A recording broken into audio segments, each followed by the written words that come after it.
Hindi na bago sa ating bansa ang bagyo, pagputok ng bulkan, paglindol, sunog at kung ano-ano pang kalamidad. Ito ay hindi natin maiiwasan, pero maaari natin itong paghandaan. Bilang kasagutan, ating binuo ang Project DINA o Disaster Information for Nationwide Awareness. Sa tulong ng iba't ibang ahensya ng pamahalaan, layunin nito na magbigay ng sapat na kaalaman tungkol dito at kung ano ang dapat gawin para mapaghandaan ang mga kalamidad. Halina at magkaisa. Tandaan, kung bawat isa ay laging handa, tiyak ang kaligtasan ng ating pamilya at ng ating komunidad. Handa na ba kayo?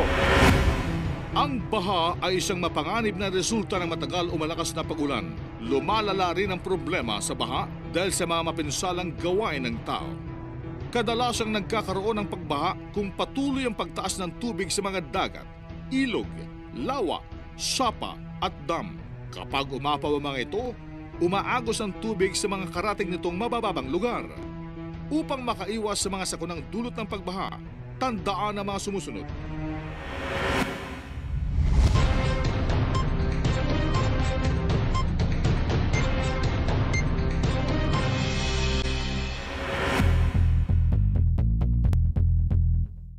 Alamin ang panganib at warning system sa inyong lugar at siguraduhin alam ito ng buong pamilya.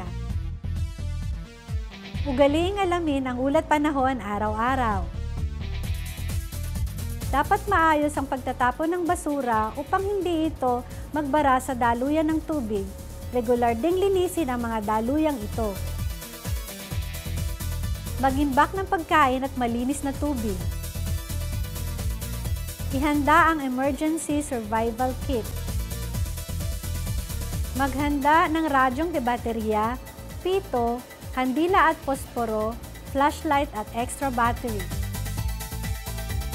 Gumawa ng evacuation plan kasama ang pamilya.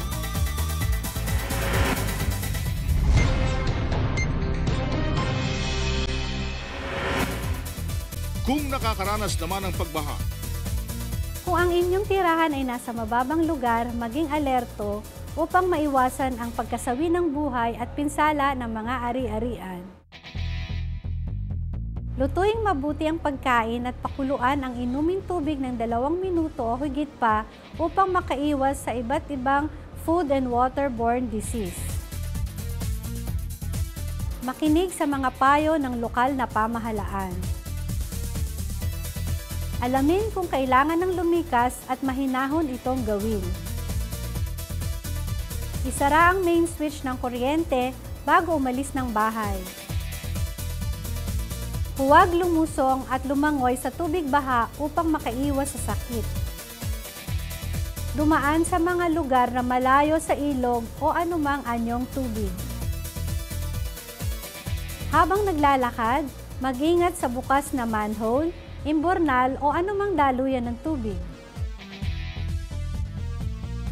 Pagdating sa evacuation center, sumunod sa rules and regulations nito.